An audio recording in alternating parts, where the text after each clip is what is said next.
Click to hit நண்பர்கள் அனைவருக்கும் வணக்கம். ஒரு மாதம் ஆச்சு, எந்த ஒரு இன்டர்நேஷ்னல் கிரிக்கெட் மேட்சும் இல்லை.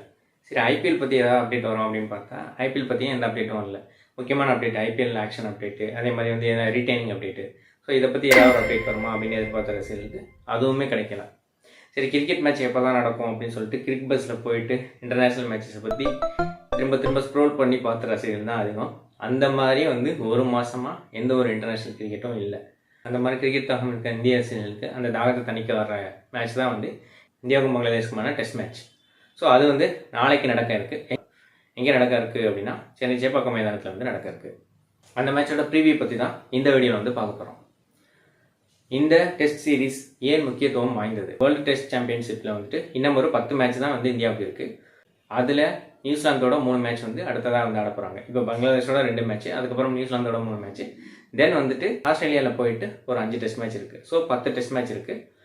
ஸோ இந்த 3 சீரீஸ்லையும் எப்படி வின் பண்ண போகிறாங்க அப்படின்றத பொறுத்து தான் இந்தியா வந்து கன்சிக்யூட்டிவ் 3rd டைமாக வந்து வேர்ல்டு டெஸ்ட் சாம்பியன்ஷிப்பில் ஃபைனலுக்கு வந்து போகும். இதுக்கு வந்து பங்களாதேஷோட இந்த டெஸ்ட் சீரீஸை வின் பண்ணுறது ரொம்ப முக்கியத்துவம் வாய்ந்தது.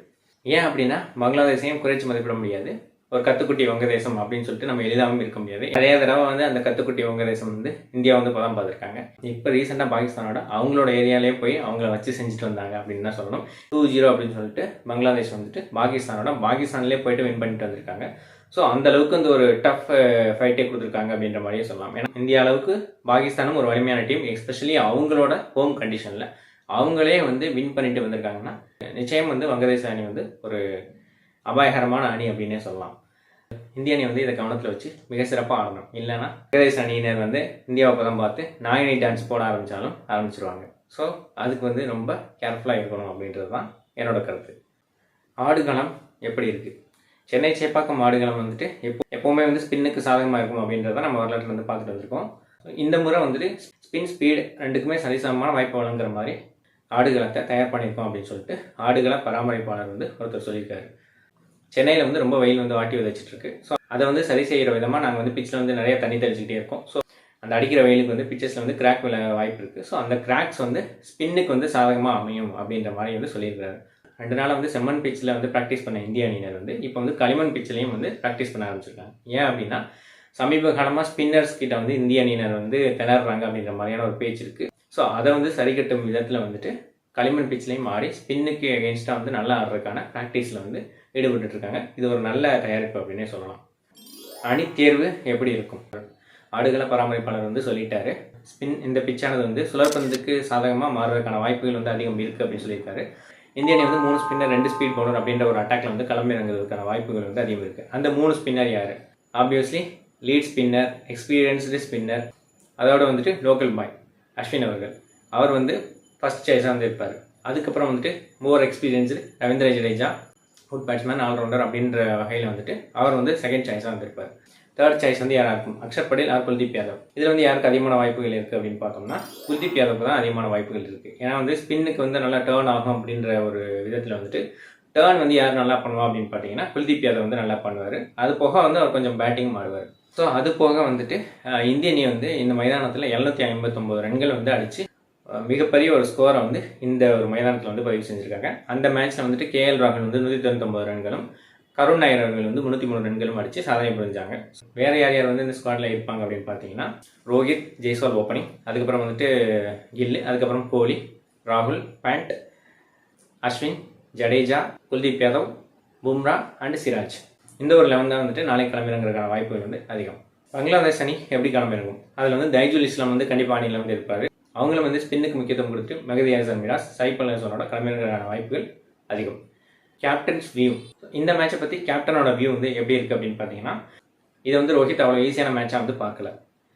இந்த மேட்ச் ஆஸ்திரேலியாவுக்கான ஒரு ப்ராக்டிஸ் மேட்ச் வந்து கிடையாது. இது முக்கியத்துவம் வாய்ந்த மேட்ச்சு. இதை வந்து மற்ற மேட்ச்களை போல முக்கியத்துவம் வாய்ந்த மேட்சாக தான் நாங்கள் வந்து பார்க்குறோம் அப்படின்ற மாதிரி வந்து பேட்டி வந்து கொடுத்துருக்காரு. KL ராகுல் வந்துட்டு இது வரைக்கும் வந்து சிறப்பான ஒரு டெஸ்ட் ஆட்டத்தை வந்து வெளிப்படுத்தலை. KL ராகுல் வந்து இனி வரும் காலங்களில் சிறப்பான டெஸ்ட் ஆட்டத்தை வெளிப்படுத்தணும் அப்படின்ற மாதிரியும் வந்து சொல்லியிருக்கிறார். காத்திருக்கும் சாதனைகள், இந்த டெஸ்ட் மேட்ச்சில் இந்தியா வந்து என்னென்ன மாதிரியான சாதனைகள் வந்து செய்ய காத்திருக்கு அப்படின்றத பார்த்தோம் அப்படின்னா இந்த டெஸ்ட் மேட்ச்சில் வந்து இந்திய அணி வின் பண்ணிச்சு அப்படின்னா தோல்வியை விட வெற்றி அதிகம் பெற்ற அணி அப்படின்ற பெருமையை வந்து இந்திய அணி வந்து பெறும். அதாவது வந்து இது வரைக்கும் 529 டெஸ்ட்டில் வந்து 178 டெஸ்ட் வின் பண்ணியிருக்காங்க, 178 டெஸ்ட் வந்து லாஸ் ஆகிருக்கிறாங்க. ஸோ ஒரு மேட்ச் வந்து டையில் முடிஞ்சிருக்கு. 222 மேட்ச் வந்து ட்ராவில் வந்து முடிஞ்சிருக்கு. இந்த மேட்ச் வந்து வின் பண்ணும்போது 179 டெஸ்ட் அப்படின்னு சொல்லிட்டு அதிகமான வெற்றியை வந்து பதிவு பண்ணுறதுக்கான வாய்ப்பு இருக்குது. அது போக இந்த சீரீஸ் வந்து வின் பண்ணுச்சு அப்படின்னா 2013 இப்போ வரைக்கும் அன்பீட்டன் ஒரு அணியாக வந்துட்டு இந்திய அணி வந்து வெற்றி நடை போட்டுட்ருக்கு. 17 test series home test series வந்து கன்சிக்யூட்டிவாக வந்து வின் பண்ணியிருக்கு. இந்த டெஸ்ட் சீரிஸ் வின் பண்ணால் 18 டெஸ்ட் சீரிஸ் வின் பண்ணி கன்சிக்யூட்டிவாக 18 சீரீஸில் வின் பண்ணி அந்த ஒரு சாதனையை வந்து தக்க வைக்கும். அதை தொடர்ந்து ஜெய்ஸ்வால் வந்து இன்னும் ஒரு 6 சிக்ஸில் வந்து அடித்தார்னா ஒரு கேலண்டர் இயரில் அதிக சிக்ஸ் அடித்த வீரர் அப்படின்ற சாதனையை வந்து பெறுவார்.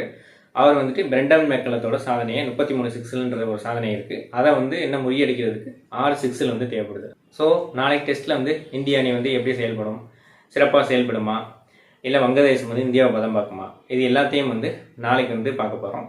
நாளைக்கு காலையிலேருந்து இந்த டெஸ்ட் மேட்ச் வந்து ஆரம்பமாயிடும். இப்போ என்ன ஒரு பிரச்சனை அப்படின்னா வெயில் வெயில் வெயில், அதாவது தமிழகம் ஃபுல்லாகவே வெப்ப அலை அடிச்சுக்கிட்டே இருக்குது. இந்த இடத்த பார்த்தாலும் அதிகமான வெயில் இருக்குது. அதுவும் சென்னையில் வந்து சொல்லவே வேணாம், அதிகமான வெயில் வந்து அடிச்சிட்டு இருக்கு. எவ்வளோ தண்ணி குடித்தாலும் தாகம் தீர மாட்டேங்குது. அந்தளவுக்கு வந்து ஒரு வெயில் கொடுத்து இந்த ஒரு வெயிலில் வந்து சமாளித்து எப்படி வந்து இந்திய அணி வின் பண்ண போகிறாங்க அப்படின்றது தான் வந்து பார்க்கறதுக்கு ஒரு ஆவலாக இருக்குது. ஸோ ரொம்பவே வெயில், அது வந்து சிறப்பான முறையில் கையாண்டு இந்திய அணி வெற்றி பெறணும் அப்படின்ற வாழ்த்துக்களை கிளிக் டு இட் சேனல் சார்பாக தெரிவிச்சுக்கிறேன். என்னோட இந்த டெஸ்ட் மேட்ச் பற்றின ப்ரிவியூ வந்து உங்களுக்கு பிடிச்சிருந்துச்சுன்னா இதை வந்து லைக் பண்ணுங்கள், இதை வந்து எல்லாருக்கும் ஷேர் பண்ணுங்கள், கிளிக் டு இட் சேனலுக்கு சப்ஸ்கிரைப் பண்ணுங்கள். நன்றி, வணக்கம்.